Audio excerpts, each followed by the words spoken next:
Thanks for helping with the cleanup. It should have been my job, but... oh well. It was just supposed to be a short private training session for me. I didn't think that my disciple and my master's pet would start brawling in the meantime. Well, actually, I had a feeling that it would happen at some point, but they bumped into one another earlier than I thought. What a blunder. I suppose I'll have to swing my sword 3 million times as penance. That power. Who are you exactly? Paimon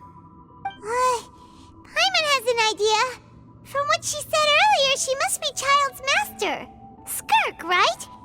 It's just that he gave us the impression that she was the less talkative person. I simply did not have anything to say to the weak. But you, on the other hand, managed to defeat the all-devouring narwhal without using power from beyond this world. So you may speak to me as equals. I have to agree. It's a strange use of a planet's primordial waters just to raise an all-devouring narwhal. That kind of power is wasted on it. It's not cooperative, it eats too much, and I have more important things to do with my time than pet sitting.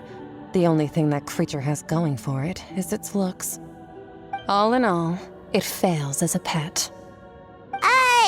Miss Skirk? I think you might have missed the point. The point being? Well, being that this pet almost destroyed an entire nation. So what sort of person is your master?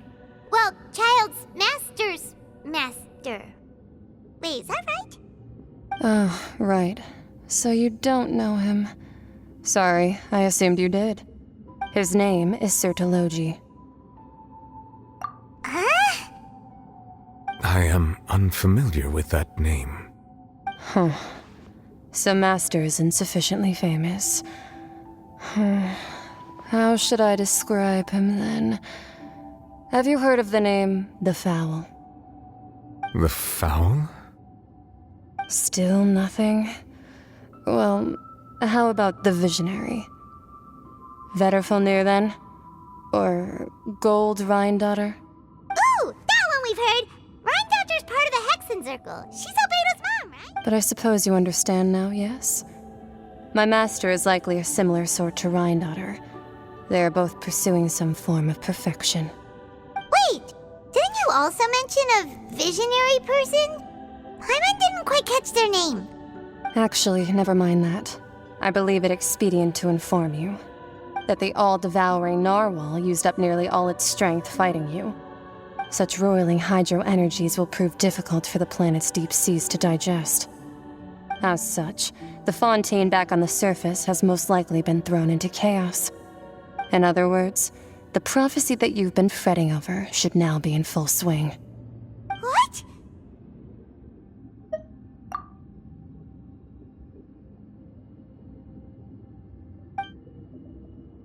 Not to worry. Focalor has already managed to deceive the heavenly principles.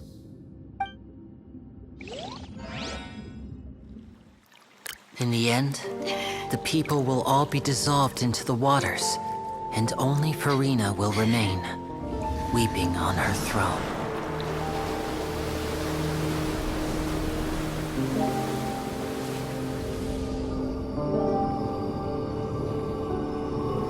Only then will the sins of the people of Fontaine be washed away.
Emergency rescue!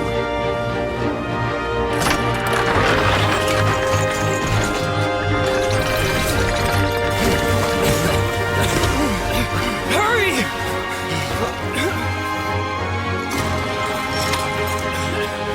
Hey, lend a hand!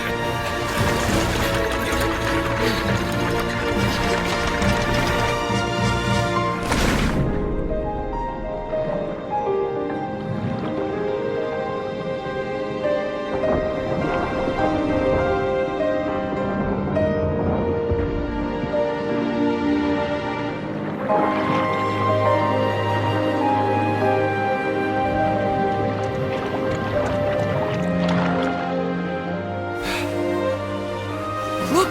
The water's receding!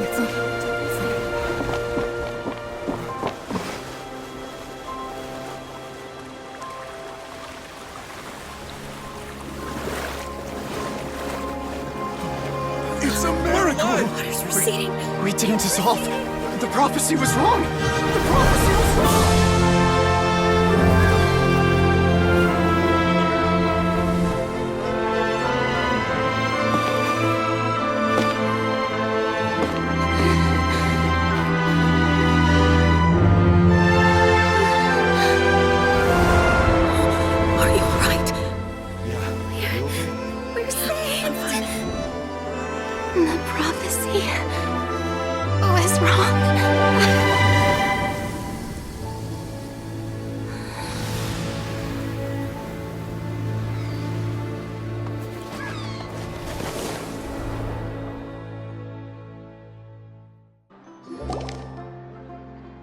The soil renewed.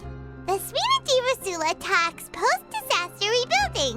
I recently visited Poisson to meet with Miss Navia, spokesperson of the Spina, and we spoke about Poisson's present and future. Old soil can still give birth to new bloom, Miss Navia stated. Hope is like seeing a small cookie when you're starving late at night. You just need a little of it. Skyship Winglet, lunar brain of the Fontaine Research Institute. The various disputes that have arisen on account of Mr. Edwin have suddenly become a shield over the Institute, with Jurier turning out to be a once-overlooked hidden gem. People always call the first researcher mad, but few know what to call the second. And should that latter person achieve a miracle, they would find it all the harder to find a word with which to classify him and his team. Wow! Paimon barely recognizes the people in the reports. Are those really Jurier and Navia? They sound like real big shots. What do you think? Pretty enthralling, huh? The Steambird's idea was pretty simple. With the disaster just having passed, we would print a free edition packed to the margins with good news to calm people down. The value for these big scoops lies in their inevitable follow-ups. We'll publish further reports and go into the stories behind those people. Edwin's assistant, Jurier, created a true flying ship, while Navia is leading people in the reconstruction of their home. I'm sure that these stories could draw even your well-traveled eye. Paimon's curious too! Wait a minute. Didn't we watch everything happen from start to finish? What's there to be curious about? And that's exactly why I'd like you to come conduct interviews with me. You're the best incubators of news, if you haven't noticed. And also, with you around, I'm sure I'll get to see that Duke. Are you sure? Hasn't he turned you down several times already? Oh, this time will be different. Come on, let's head to Poisson first and then make a trip to the fortress. There are some things you'll only know when you get there. Navia! Oh, it's you. What brings you all here? Hey, we're just having a look around. I'm here to update myself on how things are going here. Oh, the Fatui are here too. Let me introduce you. This is Mr. Garunt Snežević. He represented the Knave in sending us a large amount of supplies, and is helping with our work. Our residents are hard at work as well. Thanks to everyone, work is progressing nicely. We've lost a lot of people, but we're moving forward. That will have to be enough. Hello, Miss Charlotte. I'm a big fan of yours. I especially like that article you wrote last year about Fontaine's stray cats. But if you don't mind, could you not emphasize our role too much in your report? It's not charity we're doing here. We just happen to share the same interests as the Spina. I get where you're coming from. I'll keep it as simple as possible. Or would you be willing to feature as friendly neighbors? That would be fine. Thanks. Oh, you're back too. How are things? We finished laying down the construction materials. It'll be another hour before the workers are able to go over there. Huh? You're here too, Clorinde? Well, her reputation's greatly risen after that whole duel business with Miss Farina. So she's here in Poisson to wait out the heat. All right. She really came here to help me out. There's too much to consider in the reconstruction of Poisson. The Spina has need of more decision-makers. And, well, I do already happen to be connected to Mr. Callis. Oh, wait just a moment. Do you mind me asking a few questions? You know, about how you felt before the duel, about what it was like facing down a god. There's lots of exciting material there, I bet. Forget it. I'm sure you can find a better theme than that, Miss Charlotte. I see you're the same as always. Couldn't you do me a favor, for Navia's sake? Well, if we're talking about doing things for my sake, you might as well just take a few more photos of me. Or of the Traveler. It's better than wasting time persuading Clorinde, at any rate. Of course I will. I'm not gonna let her off that easy. All right, then everyone who wants to be in the photo, gather up. And smile.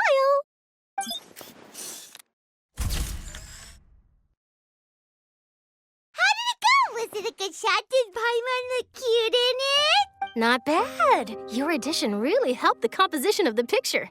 All right, hang on a moment. Let me snap a few more shots.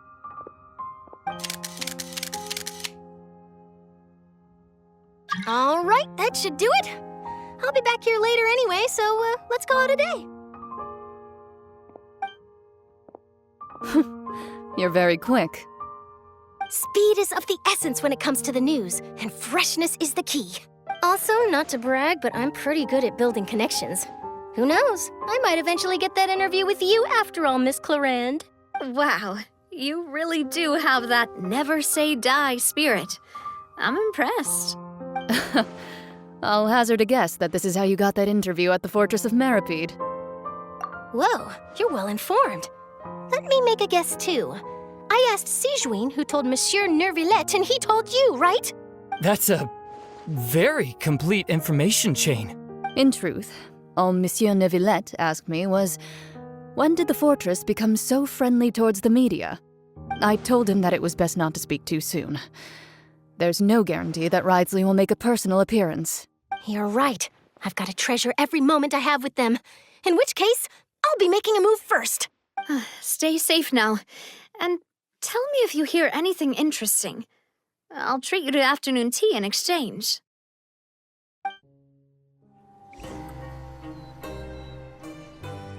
Wow, guess we're here again, huh? There's a real nostalgic feeling to this place. Looks like you've been missing us. Duke! Did you come all the way to the entrance to greet us? Of course. I'm here to welcome you and our dear Miss Charlotte, whom our good head nurse recommended to me. It's an honor to finally meet the much-rumored Duke. Thank you for consenting to my visit to the fortress, sir. No need to thank me. But that said, I shouldn't be the focus of your interview. I trust you recall our agreement? Of course, of course. All right then, this way.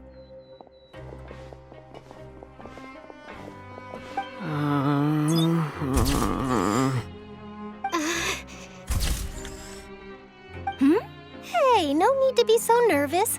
I've already taken all the photos we need.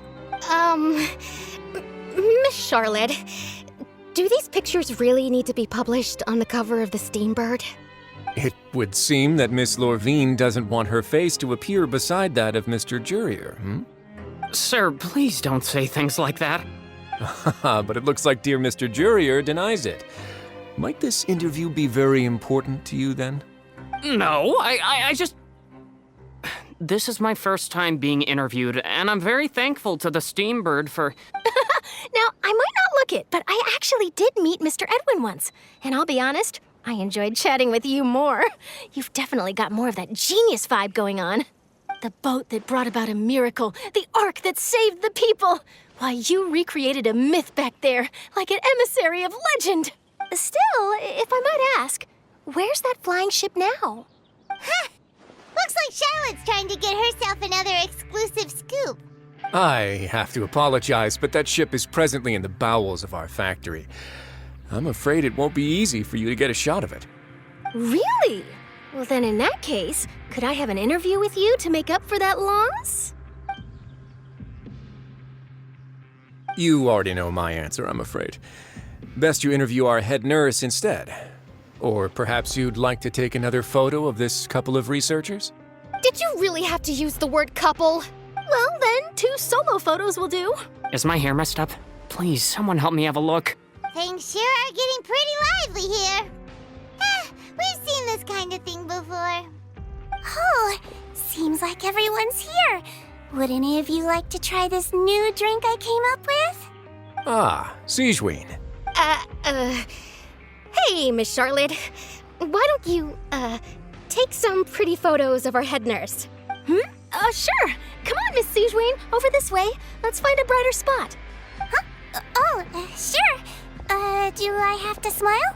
So, how have things been at the fortress? Same old, as you can see. Fontaine's undergone some changes, but this place is still more or less the same. Other than that flying ship, it got a tad too much attention, I think. That's why I decided to let the interview go through. We should direct more public opinions toward the behind-the-scenes heroes. Am I right, Mr. Jurier? Miss Lurvine? You're too kind, sir. I believe that you too should have your day in the sun. Not that you would want that, which is a pity. I'll just leave the spotlight to you two. I see. Lots of things happened that day, huh? Anyway, regarding that Harbinger, I'm not sure you remember, but his 3 young followers are still waiting for his return. He sure did win them over, huh? I'll tell them that there's good news and bad news. The good being that their boss seems fine, and the bad being that they must face extended sentences for abetting his escape. Oh, actually, what about you? I think... What change can there be? The fortress will keep chugging along, and so will my duties. As to what Miss Farina's departure will mean for the nation, and if our laws and governance will be transformed, we'll leave those to the folks in the overworld. Hey everyone, the photo shoot's done. Good. In that case, let's call it a day here. Thanks for your cooperation.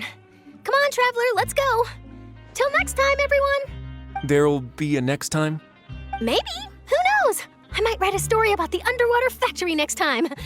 Until then. All right, last stop, the docks. Oh, you know, I'd love to see you in one of Charlotte's photo shoots one day. Is that really necessary? Our line of work doesn't really require much photographing. It's precisely because we don't need the picture that they'll have value as keepsakes. You don't really look all that opposed to the idea, you know. Maybe I'm just happy that I managed to once again avoid the spotlight. I think this interview went well either way. Yes, you successfully kept prying eyes away by using Mr. Jurier and Miss Lurvine as shields. Very good. You should be happy for them. They have a bright future ahead of them.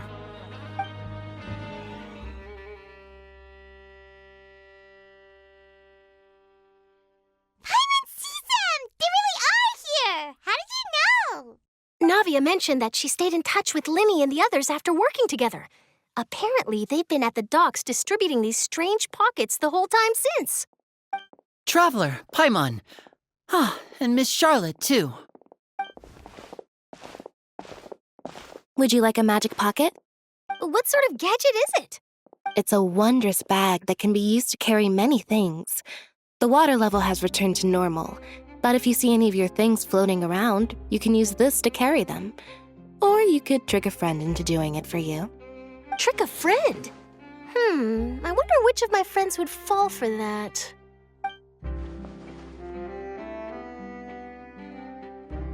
You could just make a friend like Fremine here. Isn't that right, Fremine? Is this what you meant by, I'll help you make some more friends? To be honest, that sounds pretty sweet. Could I have your contact, please? Sure. Please, write down my address. You sure are working hard to help Fremine socialize. He was the one who proposed doing this. He even wants to assist in our magic shows. Yes, I was planning to first introduce Pear as an assistant, and later Fremine himself. In the future, I think we can leave underwater escape magic to him too. That said, would anyone want to see a diver escape underwater? Oh, it'll work out. Every journey begins with the first step. He'll become a part of our show eventually. Lynette, could you come over? Miss Charlotte says she wants to take a picture of us. Got it. My, that Charlotte is rather perceptive. She got rid of everyone the moment she realized I had something to say to you. So, how have things been, Traveler? Father says that you did a great deal during the latest events. She's very grateful for your contributions to Fontaine. That's all right. We were more than happy to help. So, what's she doing now? Oh, I guess you haven't heard. Well, after Lady Farina left, Father and Monsieur Neuvillette opened negotiations, during which he gave Fontaine's gnosis to her as a diplomatic gift. A diplomatic gift? A gnosis? Yes, I was quite surprised at first myself. But when I thought it over, there were actually a number of things going for it. It could have been done as an apology for the incident with Lord Child, or as thanks for his help in tying the all-devouring narwhal down. Furthermore, Father did also lend significant aid to Fontaine and Poisson. Well, that's true, but this is a gnosis we're talking about. Doesn't this seem a bit irresponsible? I would agree, but I've also heard that it seems that Monsieur Neuvillette has had a significant change of heart regarding the matter. So there's some reason for this that only Neuvillette knows about? I suspect you'll have to ask him about that yourself. Yes, speaking of which, I did see him strolling around the entrance to the Fortress of Meripede a while back. Isn't he real busy and stuff?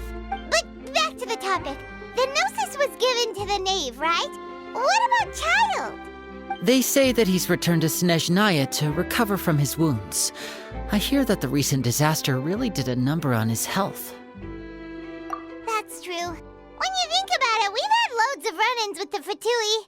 To think we'd be allied with them this time. So shocked by such a simple switching of sides?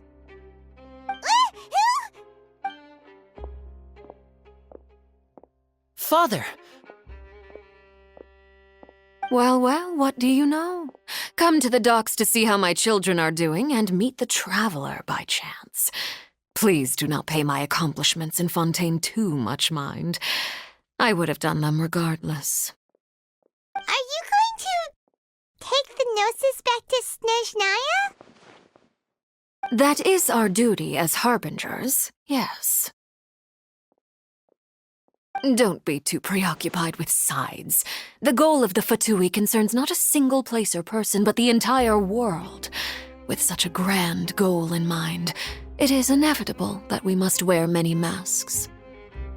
Switching my masks is something I've always done. Well, that depends on many things. No one truly knows what the future holds. What good is honesty if you can't rely on it forever? As for you, I very much look forward to our next collaboration. Good things cannot be achieved alone, and you've proved yourselves to be great partners. A vision? All right. I'll remember to return it. Thank you for keeping it safe for him this entire time. And that's a wrap for me. Huh? You're... Greetings, Miss Journalist. Hello. If I'm not mistaken, there are diplomatic channels I'll need to report to take a photo of you. That is correct. so forgive me, but I will not be able to serve as a subject in your article. However, feel free to write as much as you'd like about our dear magicians and our upcoming rookie talent. I will. The sea breeze is quite pleasant. I shall continue my walk while the weather remains so agreeable. Farewell. Farewell, Father. Oh, she has such an intimidating presence. I didn't even dare to take a picture. Thankfully, I've already wrapped up all my pre-scheduled interviews. Thank you all. This'll be more than enough for me to write about, I'm sure. Don't be too nervous. Why don't you take a magic pocket before you go? Here, Traveler, Paimon, you take one too. To move things about? That's right. Funny. I was giving out magic pockets when we first met too. And what do you know? I'm doing the exact same thing right now. So many things have happened, but the pockets are still the pockets. I guess this must be life. We will all follow our own paths, and serendipity will lead you to your fated friends. All right then. We'll be handing out pockets in some other districts later, so we'll get going now. Have a good day, you two. Well, guess we sent Charlotte off. Shall we go see how Neverlette's doing? As long as he's not so busy that he doesn't have time to chat anyway.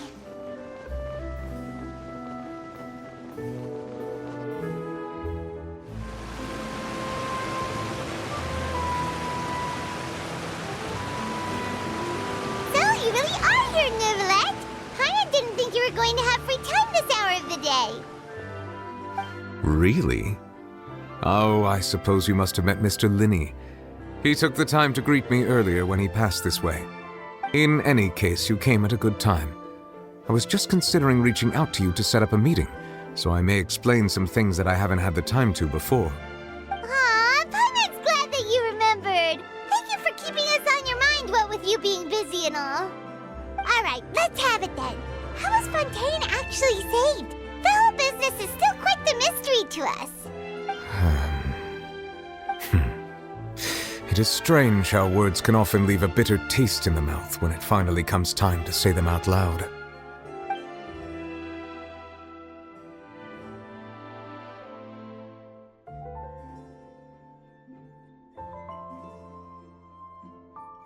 Whoa.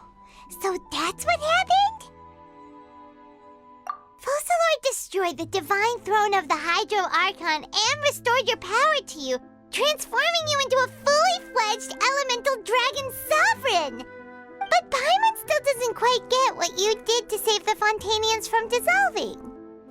For me, the authority of the ancient dragons refers to absolute control over the hydro element.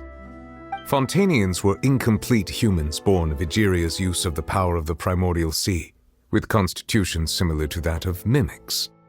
But so long as those primordial energies remain within them, I could use the ancient dragon's authority to grant them true blood, after the fashion in which life was first brought into being on this planet.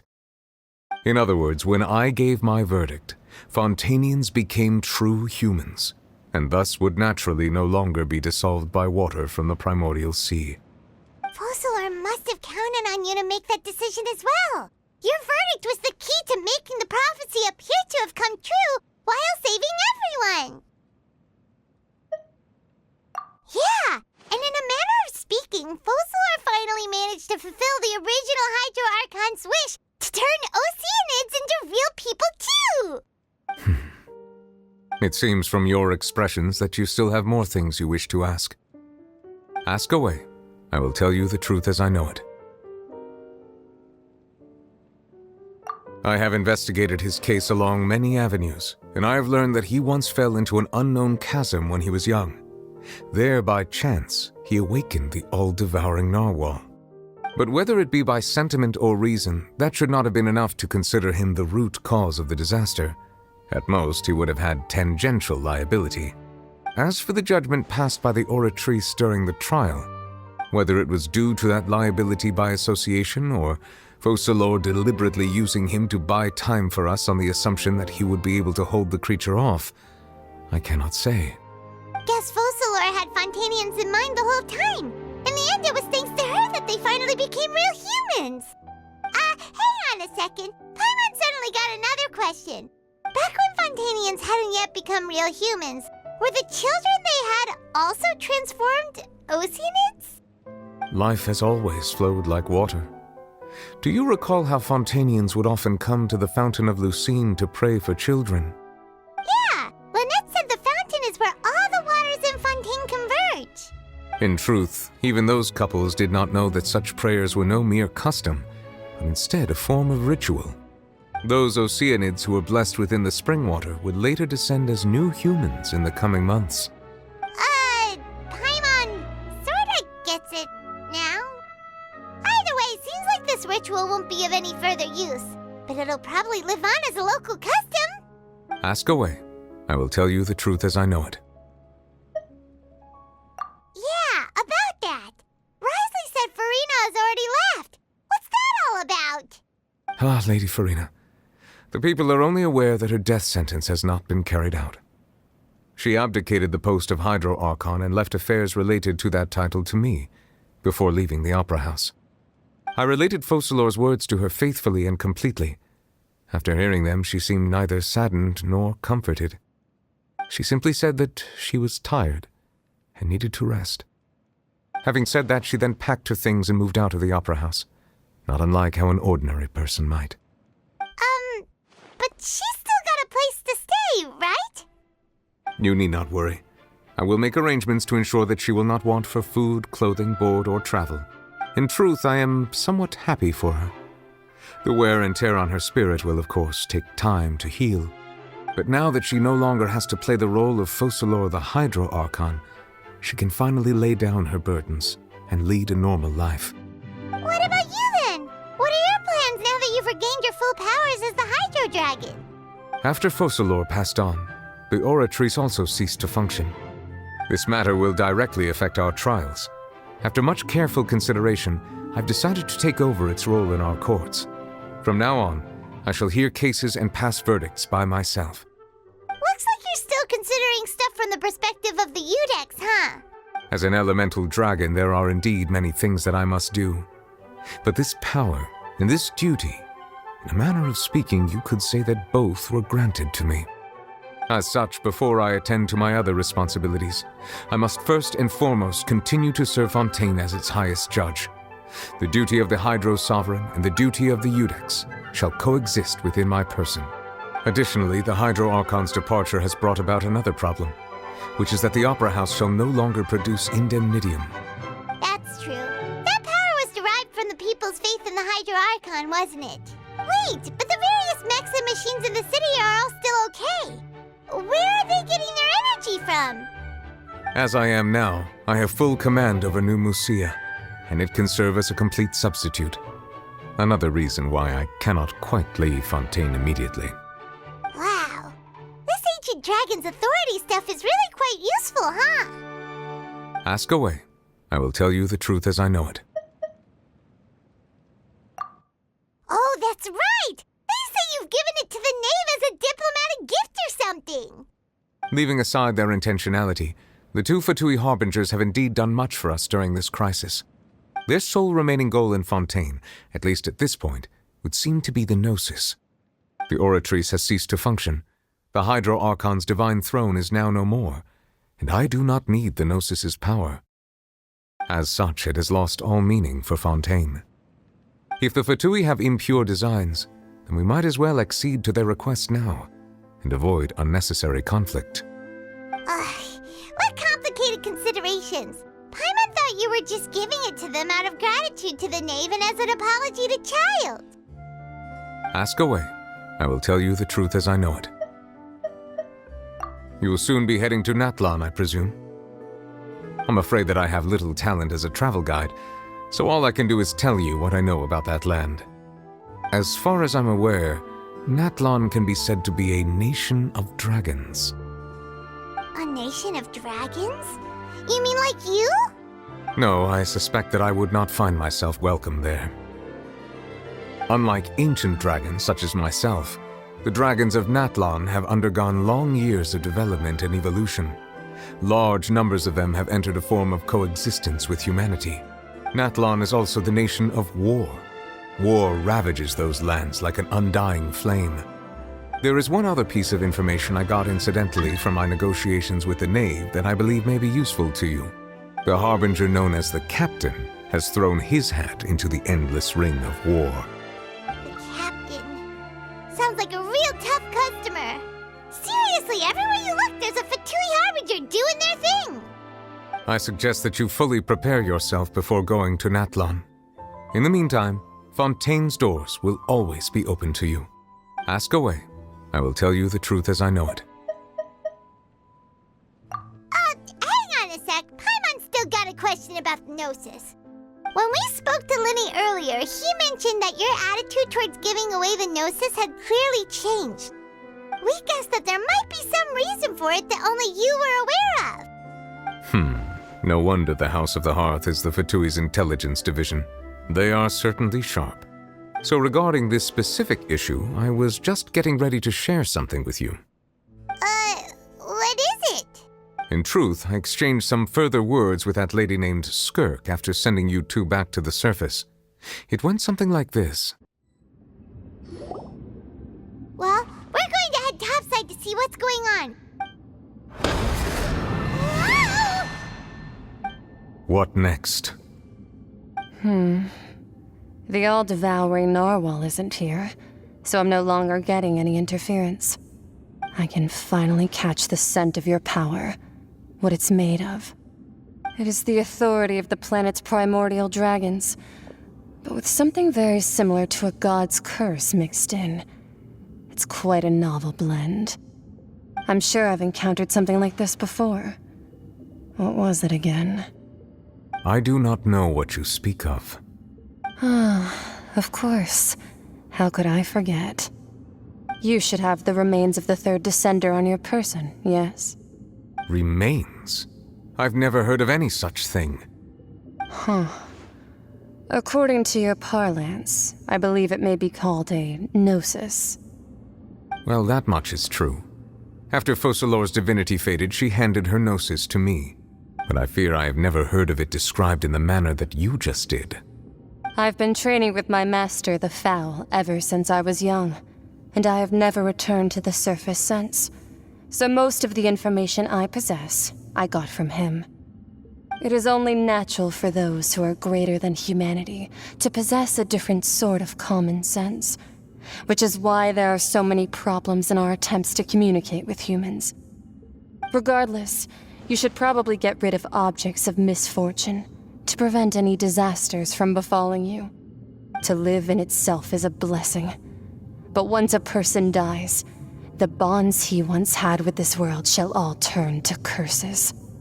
What do you mean by that? No need to fret. These are just my personal thoughts, and my reason for no longer wishing to return to the surface. This third Descender you refer to, who are they? And when did they die? Master never mentioned them to me. Perhaps it just wasn't that important for me to know. If you're interested, though, I could ask him. I'll be sure to pass the answer on to you next time. Next time? You believe we will meet again? I do. Wait. I have a disciple of my own, don't I? He can be the messenger then. That's what she told me. Whether it would prove useful or not, I wanted to pass that information on to you. The remains of the third Descender? So that's what the Gnosis actually are. Paimon just thought they looked like chess pieces. How could they be a person's remains? All the same, assuming that there was no misunderstanding or special metaphor at play, that is what she meant to say. And she said that it would bring misfortune and that you should check it, which is why you gave it to the Fatui. If she speaks the truth, then I would simply be putting Fontaine at unnecessary risk by keeping it here.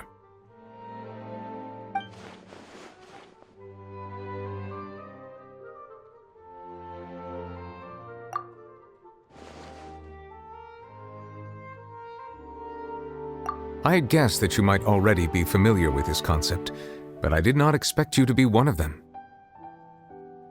That means that the Gnosis, which are exceedingly element-compatible and can even enhance elemental abilities, do indeed come from the third descender.